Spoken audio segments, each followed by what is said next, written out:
President Traore, who has led the struggle to complete the unfinished business that was started by our ancestors and our Pan-African leaders in 1963.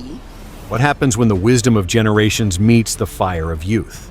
This is the story of a seasoned African visionary, Dr. Arikana Chihombori-Quao, and the bold youngest president in Africa, Ibrahim Traoré, a meeting of minds that could shape the destiny of a continent.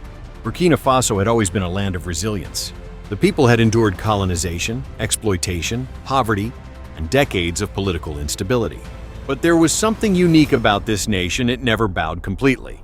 The memory of Thomas Sankara, the revolutionary who once dared to defy the world, still lingered in the hearts of the people like a flame that refused to die. By the time Ibrahim Traoré stepped into the spotlight, Burkina Faso was at a breaking point. The youth were restless. They had grown tired of watching their resources leave the land while their people remained poor. They had grown tired of leaders who spoke of sovereignty, but acted in submission to foreign masters.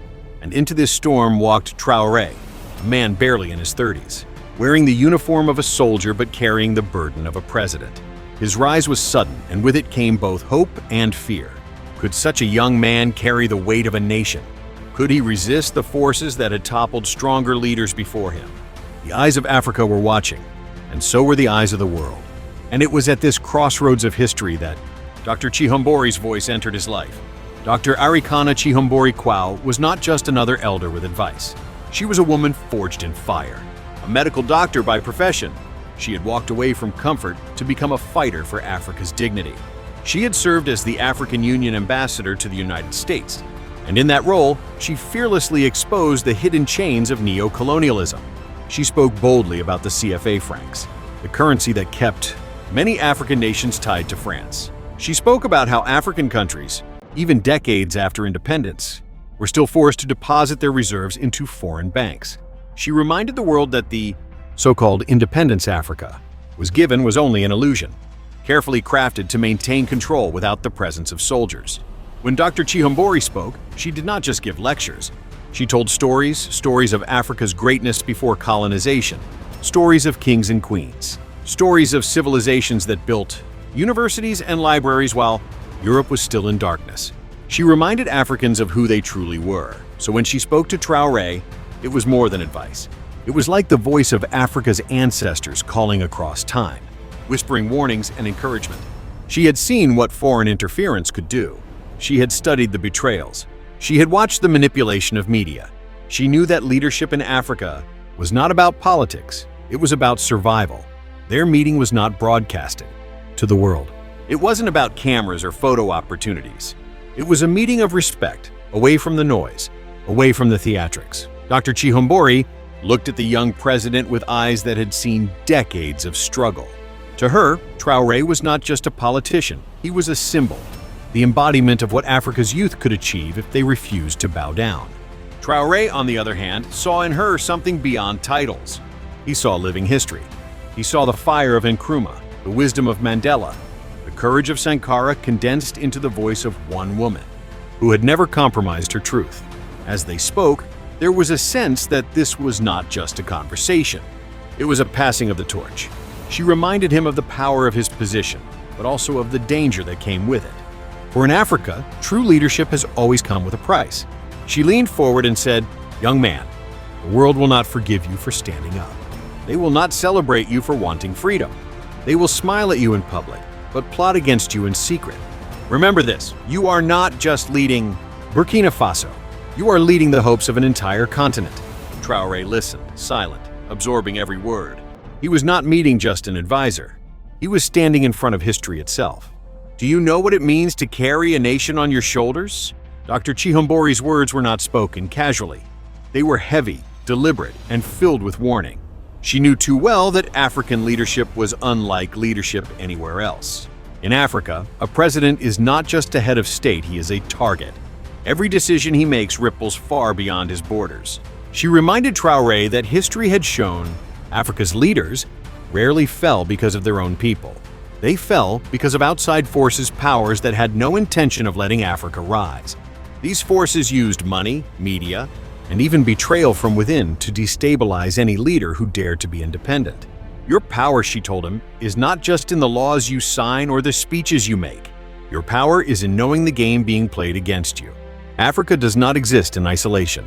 Every resource under your soil, every alliance you form, every stand you take, it affects the balance of power in the world. Do not underestimate that. Traore understood. He had seen the fate of leaders before him, leaders who dared to dream big, only to be brought down. But unlike others, he was prepared to listen, and Dr. Chihombori was prepared to guide. The conversation soon turned to Burkina Faso's most iconic figure, Thomas Sankara. To Traore, Sankara was more than a hero. He was a symbol of what was possible when courage met vision. Sankara had once renamed the nation Burkina Faso, the land of upright people. He planted millions of trees to fight desertification, promoted self-reliance, and refused to live in luxury while his people suffered. But his brilliance came at a cost. In 1987, Sankara was assassinated in a coup betrayed by those closest to him. His death was not just the loss of a man. It was the silencing of a dream that still haunted Africa decades later. Dr. Chihombori's voice grew firm. Remember Sankara, but do not repeat his mistakes. He trusted too easily. He believed that everyone who smiled at him wanted progress. But the truth is, those who fight for Africa will always face betrayal. You must be alert. You must be cautious. You must be wise. Her words struck deeply. For Traore, Sankara was a warning and a guide. His spirit lived on in the youth. But his story was a reminder that revolutionaries do not only die from bullets, they die from naivety. Then came the topic that always ignited: fire in Dr. Chihombori's heart. The economic chains of Africa. She spoke of the CFA franc, a currency controlled outside Africa but forced upon African nations. She explained how, even decades after independence, some African countries still deposited their national reserves in foreign banks, essentially paying colonial masters to control their money. She described how African leaders were often forced into loans that trapped them in debt cycles, how every airport, every mining deal, every so-called aid package was tied to conditions that weakened Africa's sovereignty. Understand this, young man, she said. Colonialism never left. It simply changed clothes. Where once they used guns and armies, now they use contracts and banks. This is why you must not only be a soldier, you must be an economist, a strategist, a thinker. Traore listened intently. He had grown up seeing his people toil in gold mines, cotton fields and farmlands, only for the wealth to vanish abroad. Now, as president, he knew the real enemy was not just terrorism or instability, it was dependency, and breaking those chains would require courage beyond measure. Dr. Chihombori then leaned forward with urgency in her voice. No, African leader can stand alone. If you try, they will isolate you, weaken you, and destroy you. But if you unite, if Burkina Faso stands with Mali, Niger, Guinea, and beyond, then no foreign power can break you. Her words echoed the dream of Pan-Africanism, a dream of leaders like Kwame Nkrumah, who envisioned a United States of Africa. For too long, African nations had been divided, each negotiating separately with stronger powers, each too weak to resist alone. Unity is not just about politics, she explained. It is about survival. Imagine if African nations pooled their resources, built their own defense systems, created their own currency, and controlled their own narratives. Imagine if we stopped begging for aid and started building for ourselves. That is when Africa will rise. Traore nodded. He understood the power of alliances. Already, Burkina Faso had begun forging ties with neighboring nations facing the same struggles.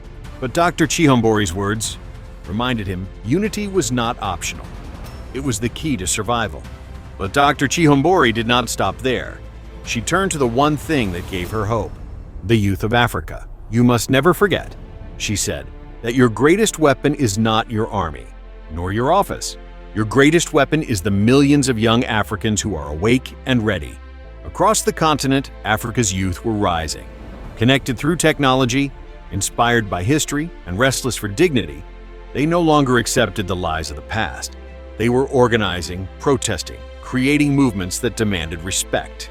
You must give them a vision, she told Traore. If you inspire them, they will defend you. They will carry the revolution on their shoulders. But if you ignore them, if you silence them, you will lose your greatest ally. Traore reflected on this truth. He knew the frustrations of young people because he had been one of them not long ago. Now he carried the power to channel their energy not into chaos, but into nation building. And he knew that if the youth believed in him, nothing could stop the dream of a new Burkina Faso. Dr. Chihombori's tone grew heavier, almost like a warning from a mother to a son. "Young man," she said, "the world will not forgive you for telling the truth. They will not applaud you for trying to free your people. Instead, they will brand you a dictator. They will call you a terrorist. They will flood international media with lies, twisting your story until even your own people begin to doubt you." She leaned back and sighed deeply, her eyes filled with memory. She had seen it happen too many times. Patrice Lumumba of Congo, branded a communist and murdered. Muammar Gaddafi of Libya, vilified and bombed into oblivion. Even Sankara, erased by betrayal and bullets. "They will demonize you," she continued, "because that is what they fear most, an African leader who refuses to bow. But do not let their words break you. Remember this, when the oppressor fears you, they will never call you a hero. That honor will come later, when history tells the truth." Traore swallowed hard. He knew this was no exaggeration. Already, he had been painted in the Western press as a radical, a soldier hungry for power. But hearing Dr. Chihombori put it into perspective reminded him this was not a personal attack. It was the price of resisting control.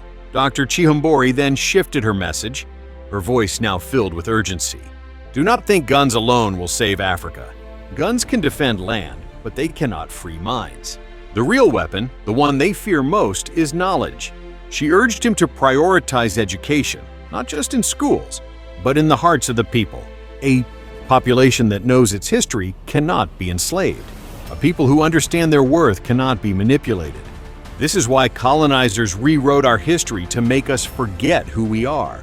She reminded him that Sankara once said, "The enemies of a people are those who keep them in ignorance." That ignorance was Africa's greatest weakness. But knowledge of heritage, of economics, of unity was its greatest strength. Traore felt the weight of those words. He thought about the millions of young Africans scrolling through phones, consuming global media but rarely hearing their own stories. Perhaps the future battle was not only in parliament or on the battlefield, but in classrooms, books, films, and culture. Perhaps his mission was not only to defend sovereignty, but to awaken pride. But then came the truth that was hardest to accept. The greatest enemy you will face, Dr. Chihombori said slowly, is not outside your borders. It is inside. It is within your own people. She explained how decades of colonial rule had planted seeds of self-doubt, division, and mistrust. Many Africans had been conditioned to see foreign powers as saviors and their own leaders as enemies. When you try to lead them into independence, some will fight you not because they hate freedom, but because they have been taught to fear it. This was the silent war, the battle against inferiority complexes, against corruption, against the mindset that Africa could not survive without foreign hands. Traore nodded, his mind heavy. He had seen this too, how some of his own countrymen preferred dependency over struggle, comfort over freedom. He realized then that his leadership was not just about fighting external enemies, but healing his people's spirit. Dr. Chihombori's voice rose again, strong and unshakable. "Do not be afraid to dream boldly," she told him. "Do not be afraid to be hated by the world if it means being loved by your people. Remember, Africa does not need more politicians. Africa needs leaders. Leaders who will not bend when the wind blows. Leaders who will not sell their people for handshakes and photo opportunities." Her words rang like a drumbeat. She reminded him that true leadership always comes with sacrifice. A leader must be ready to walk alone, to be misunderstood, even to be hated. Courage, she said, is not the absence of fear. It is walking forward even when fear is heavy on your shoulders. And that, young man, is the price of Africa's freedom. Traore listened in silence. Deep inside, he knew she was right. His path would be lonely, but her words gave him strength. The kind of strength that comes from knowing you are not the first, and you will not be the last. For a moment, silence filled the room. Then, Dr. Chihombori smiled softly, her eyes filled with hope. "Do you realize what you represent?" she asked. "You are not just Ibrahim Traoré. You are the face of a new generation. A generation that refuses to wait for tomorrow. A generation that does not ask for permission to be free. You are proof that Africa's youth are ready not someday, but now." Her words reminded him that leadership was not about himself. It was about the millions of young Africans who looked at him and saw possibility. He was carrying their hopes, their frustrations, their hunger for dignity. For Traore, this was no longer just about Burkina Faso. It was about showing every young African that leadership does not wait for age, or titles, or approval. Leadership comes when the fire inside is too strong to ignore. Before they parted, Dr. Chihombori placed her hand gently on his. Her eyes softened, but her voice carried the strength of ancestors. The elders are watching. The ancestors are listening. Do not let them down. It was not just advice. It was a blessing, a charge, a passing of the torch from one generation to another. She reminded him that Africa's struggle did not begin with him, and it would not end with him. He was part of a much larger story, a story written in blood, sacrifice, and unshakable resilience. In that moment, Traore felt the presence of Sankara, Lumumba, Nkrumah, and so many others who had dared to dream. He felt as though their unfinished work was now resting in his hands. As Traore walked away from that meeting, the words of Dr. Chihombori echoed within him like a drumbeat. The road ahead would be dangerous. He would be tested, betrayed, and attacked. But he now carried something stronger than fear. He carried wisdom. He knew that Africa's future would not be written in silence. It would be written by leaders who dared to resist, by youth who refused to kneel, and by elders who kept reminding them of their power. The future awaited him, and with it awaited Africa's chance to rise again. Not as colonies, not as beggars, but as a continent of dignity, sovereignty, and pride. And just as the meeting ended with hope, so too must this story end with a call. If you believe in Africa's story, if you believe in the courage of its youth and the wisdom of its elders, then make sure to subscribe to this channel, because here we will continue to tell the stories that shape Africa's future.